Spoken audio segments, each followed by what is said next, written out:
Olá, seja bem-vindo a mais um episódio do Mestre TV e no vídeo de hoje eu vou falar que o meu conteúdo é melhor que o seu conteúdo. Essa história aí de o que é melhor que o que a gente vai tratar no episódio de hoje.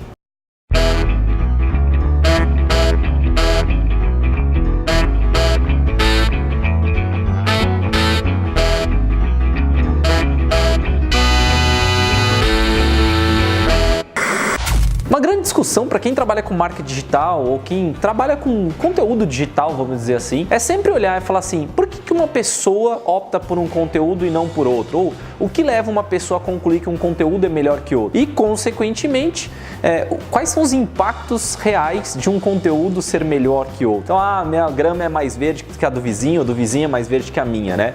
Então, nesse âmbito, primeiro entendimento que a gente tem que ter no mundo digital e utilizando dados, né?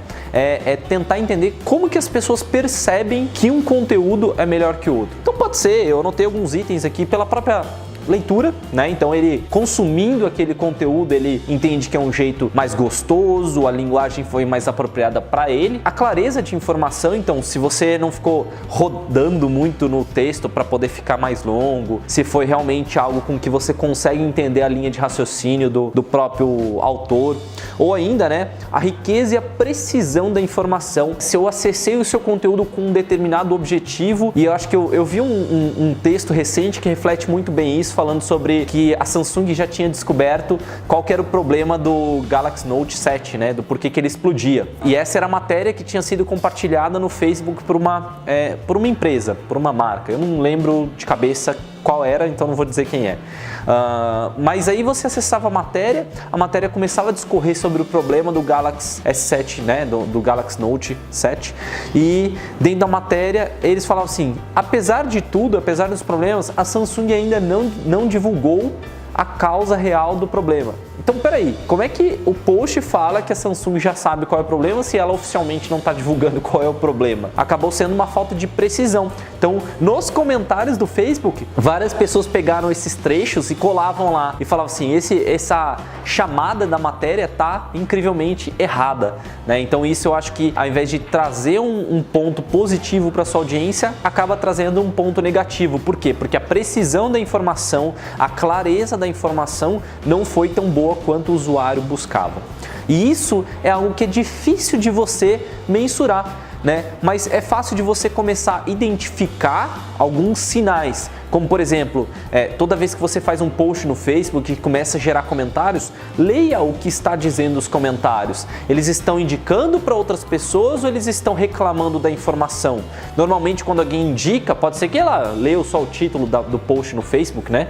E está recomendando para um amigo, mas tem gente que às vezes recomenda porque leu a matéria e achou interessante. Agora, se ele está reclamando, falando assim, olha, essa imagem aqui não está muito boa, ou a informação que estava lá não está legal, isso pode ser um grande sinal que está errado. Em termos de dados, tá? Coisas que eu acho bem interessante são coisas que a gente consegue ver dentro de um Analytics, como por exemplo o percentual de leitura daquele post, tem como você fazer esse tipo de configuração no Google Analytics, ou ainda, eu não olharia logo de cara o bounce rate, né, porque não seria uma métrica tão interessante nesse ponto, mas eu olharia o número de páginas por visita, né, então, usuário, quantas páginas por visita os meus usuários estão tendo, né, ele está tendo 3 páginas por visita, então quer dizer que o cara está engajando com o meu conteúdo, isso é um bom sinal que a minha audiência está gostando. O raciocínio seguinte leva a pensar, tudo bem, Fábio, os usuários estão gostando, mas será que o Google, né, que é a grande ferramenta de leitura de informação, ele está gostando do meu conteúdo também? Então o Google usa praticamente duas visões. A primeira visão do seu conteúdo e a segunda visão é do que estão falando sobre o seu conteúdo. A visão do seu conteúdo é a própria estrutura de marcação do conteúdo, as palavras em si colocadas e mais de 200 fatores aí que eles possam utilizar para classificar a informação, mas ele também usa o que as pessoas estão falando de você, ou seja, quantos links aquele conteúdo, aquela página está recebendo, de quais domínios, de qual autoridade desses sites que estão referenciando você, para fazer um caldeirão de informações ali, né? E aí dizer se esse conteúdo é bom ou não para quando uma pessoa digitar uma palavra-chave. Então o Google usa vários itens como título, imagens, a própria organização ou marcação da informação, sua linkagem interna, ou seja, como você está referenciando aquele conteúdo e toda a estrutura de referências externas. Mas aí você deve pensar, tá, tudo bem, Fábio, você começou o vídeo falando meu conteúdo é melhor que o seu. Como que você pode usar esse approach, né, essa ideia para conseguir transformar todos os seus projetos de conteúdo? Eu gosto de pensar numa estrutura, e é mais difícil, tá? Mas é a estrutura que eu entendo que é ideal, que é você trabalhar com uma matriz SWOT em cima de cada conteúdo que você vai publicar. E o que quer dizer, né? A matriz SWOT, ela é uma matriz que visa identificar pontos de forças, pontos de fraqueza, pontos de oportunidade e pontos de ameaça frente a algo. Pode ser da sua empresa, você pode fazer a matriz SWOT na sua vida pessoal, na sua vida profissional, na tua empresa, no teu negócio, no teu produto, em tudo quanto é ambiente, a matriz SWOT funciona. Poderia fazer matriz SWOT na parede até.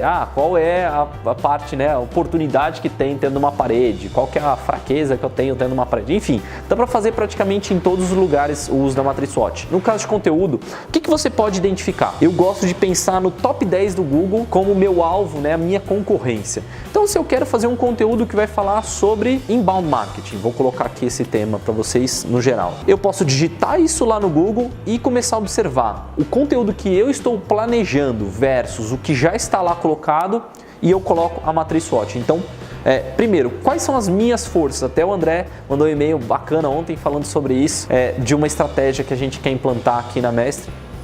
E aí eu coloquei no e-mail para ele, minhas forças são, né, meu diferencial então meu conteúdo frente ao top 10 do Google, qual que é o diferencial dele? O que ele vai agregar que os outros não têm? Então, eu tenho um know-how, eu tenho um PhD em tal coisa, ou eu tenho um estudo que ninguém tem, ou eu consegui fazer um vídeo que ninguém fez, ou eu tenho uma série de imagens que ninguém tem. Quais são os itens que te diferenciam da concorrência? E o lado oposto é verdadeiro.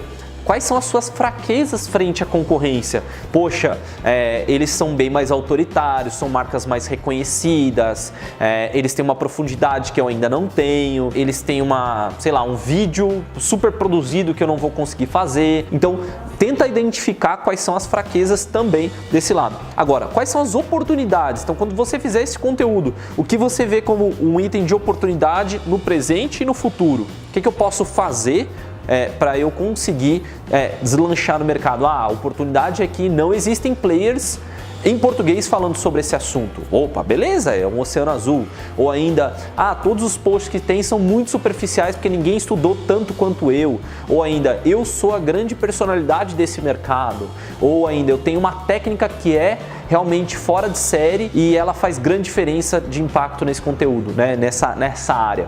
Ou ainda, por último, quais são as grandes ameaças? Poxa, a grande ameaça num futuro como agora eu vou explorar um oceano azul, pode ser que outras marcas descubram isso, né, e comecem também a atacar esse assunto. Ou eu vou colocar como vídeo, eu sei que as outras empresas são grandes produtoras de vídeo também, então eles vão fazer todo esse conteúdo em vídeo. Então a ideia da matriz SWOT é te dar uma clareza do porquê você está fazendo aquela estratégia de conteúdo. Você pode fazer isso para cada post ou você pode fazer para uma série de posts, né? Eu quero me posicionar sobre tal assunto. Então faz a matriz SWOT em cima desse assunto. Eu vou utilizar as formas de transmissão de conteúdo como vídeo, podcast, como áudio, né? Vídeo, áudio, texto, imagem. Encaixa eles dentro da matriz SWOT também para você saber quem já está fazendo, quem não está fazendo. Então, essa visão da matriz SWOT vai te dar uma certeza melhor de como investir o seu tempo na real, digamos assim, na real força que você tem e na real proporção que você necessita para ter um grande destaque no mercado. E eu aproveito para deixar com você a sugestão desse vídeo aqui ao lado que fala sobre conteúdos sensacionais. Mais uma ideia de como você pode produzir conteúdos que a sua audiência goste. Eu espero que você tenha gostado desse vídeo. Se você ainda não acompanha meu canal, aproveita para se inscrever. Aqui estão também as minhas redes sociais. Se você quiser, estarei em todas as mídias que você me procurar. Um grande abraço e a gente se vê no próximo episódio.